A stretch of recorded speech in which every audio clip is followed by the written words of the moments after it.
Okay, we have brand new Bad Omens already. This is going to be single number 4 already, and I'm gonna be honest here, I am a tad bit worried, not in the sense of whether the song is good or not, but in the fact of Noah Sebastian recently did say, I can't remember with who on an interview though, he did state that the album itself is not complete.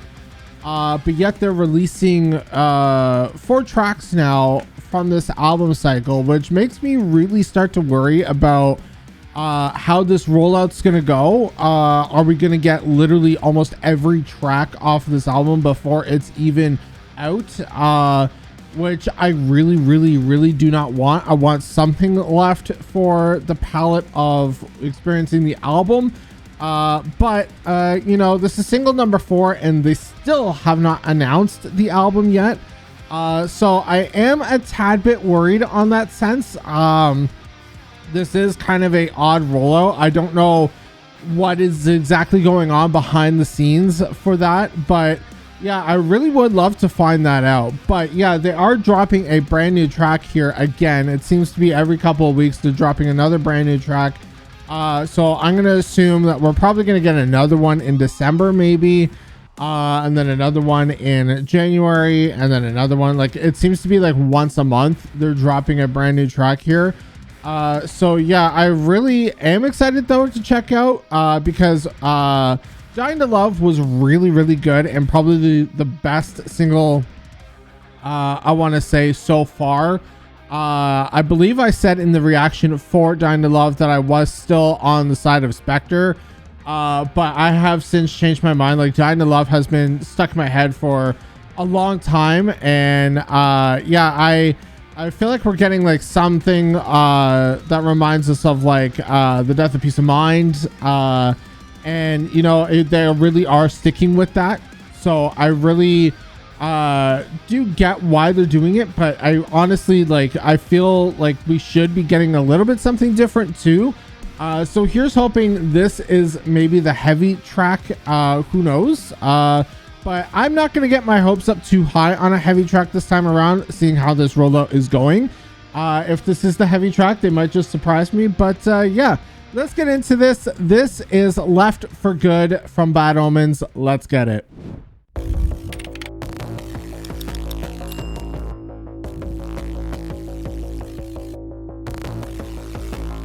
Okay, kind of a weird sound going on here. Ooh. Very much industrialized.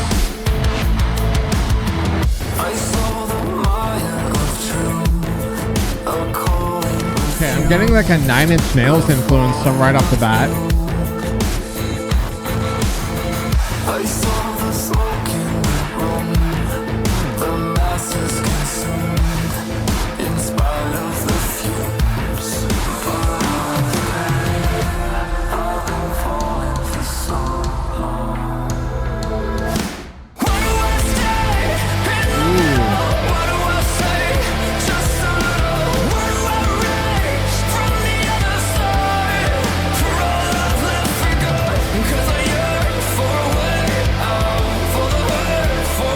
Okay, so they're more leaning on the octane core kind of sound here. Very much octane. Almost sounds like Breaking Benjamin in a sense too. Or even like modern Motionless in White a little bit. I kind of dig the sound.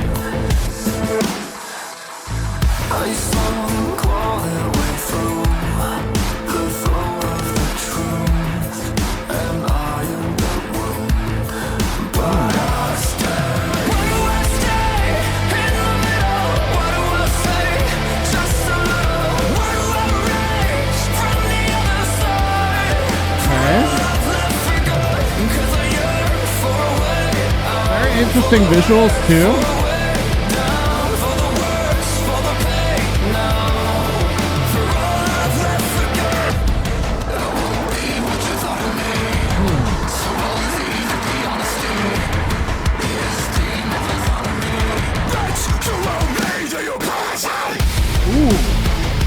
Okay, Noah.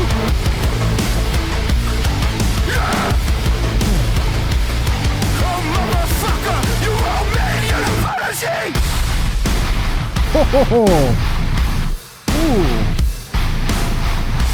that is tasty.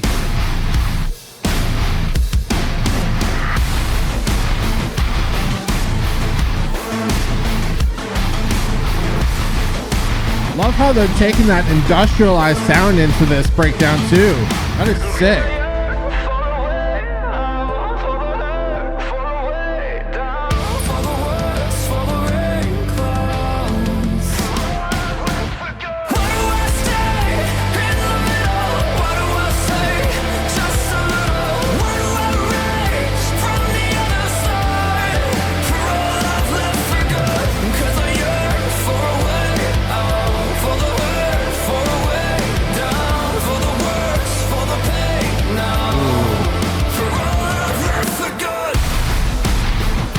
Okay. And on the breakdown, I guess.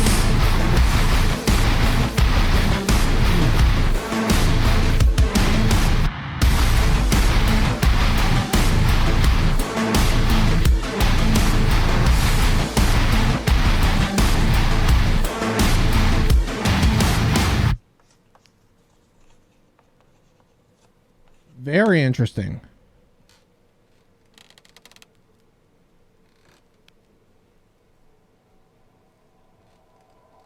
That's kind of a creepy angle.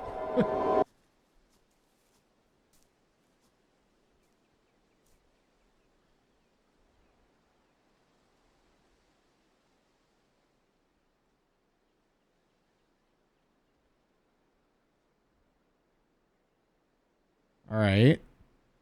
Where are we going here?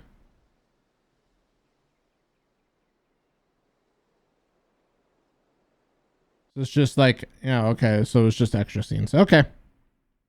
Yeah, this was actually probably the most unique and creative single by far. I want to say like there's definite huge industrial influences from like say 9 Inch Nails, also sounding very Breaking Benjamin, almost that new era sounding Motionless in White sound as well. With this one, which is very interesting. Like this one kind of steps away from that typical kind of baddie core, horny core, cum metal, whatever the fuck you want to say it is. Yeah, it is definitely kind of stepping away from that a little bit, and we're coming into this a little bit industrialized alt metal kind of feeling with this. Obviously with Noah's vocals, I feel like it's always going to be associated with this like whole baddie core, horny core kind of vibe, but I feel like this is definitely a little bit step away from that sound, and which I actually really enjoyed. The fact that we're getting maybe something a little bit different is fine with me. Like I really, of course, they thrive in that horny core kind of vibe. I mean, that's what we reference all the freaking time over here. But yeah, it's definitely an interesting vibe for the track, and I really do appreciate how they kind of stepped away from their norm a little bit, almost kind of bringing it back to prior to the Death of Peace of Mind, where yeah, they had like some octane core kind of style tracks as well back then as well, which this kind of reminiscent of. They also did bring in influence of the Concrete Jungle OST, kind of influence with the playing around with sounds. I guess that's where like they were coming up with the whole like industrialized sound from. So yeah, definitely a very interesting single. Now I have to go back to the beginning of the video where I said like I'm getting worried about the rollout. Yeah, again, this is now song number 4, and we've got no real heavy tracks like Artificial Suicide or anything like that, right? So it's like it really makes me wonder if they're gonna go at all balls to the wall heavy, or if they are literally just going to leave those tracks for the album, which would be a little bit disappointing. I kind of would want a heavier track to be released, because especially that is before like the Death of Peace of Mind, that is what they were known for. and I kind of want that sound a little bit back.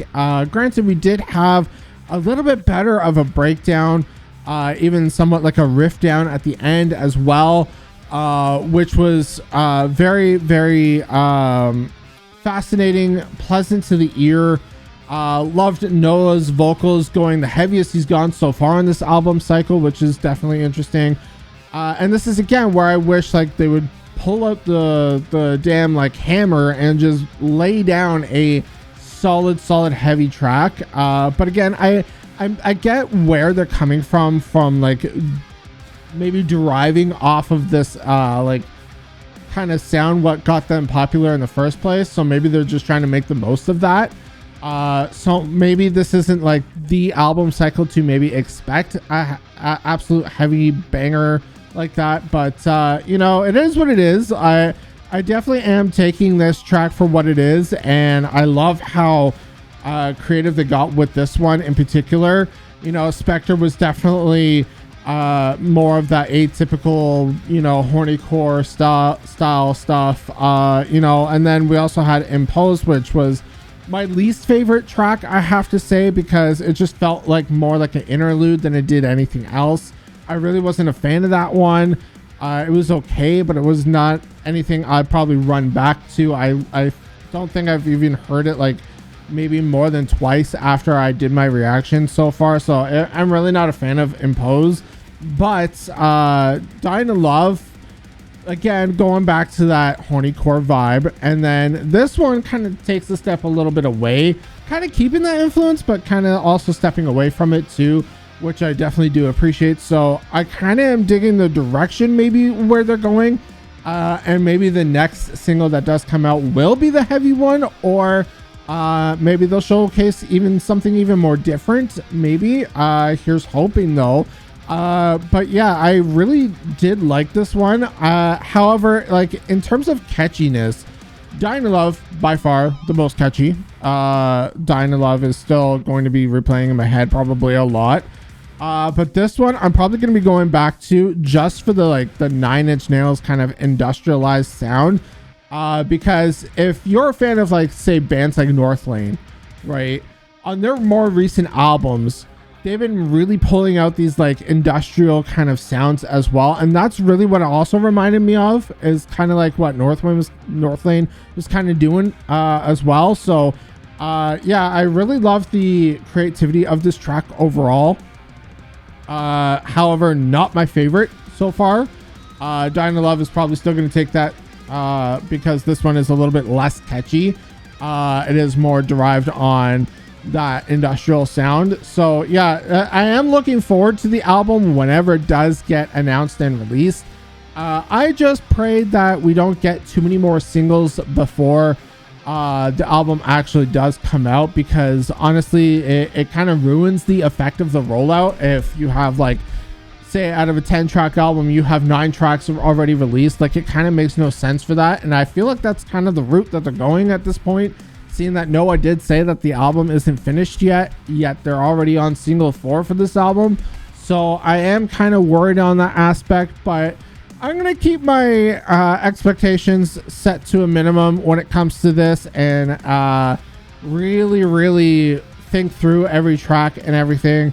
But yeah, I think I'm going to end the reaction here. Let me know what you all thought down below in the comment section. What are your thoughts for this album? Do you think we're going to get too many more singles out of this? Do you hope that we're going to get at least one heavy track out of this album? But yeah, definitely let me know down below. But yeah, that's about it. Don't forget to hit that subscribe button, hit that notification bell, and hit that like button if you did enjoy this video. Don't forget to follow me on all my socials. Will be listed down below in the description. But yeah, that's about it. I've been Shinebox. Keep shining, everyone, and I will see you all in the next video. Peace.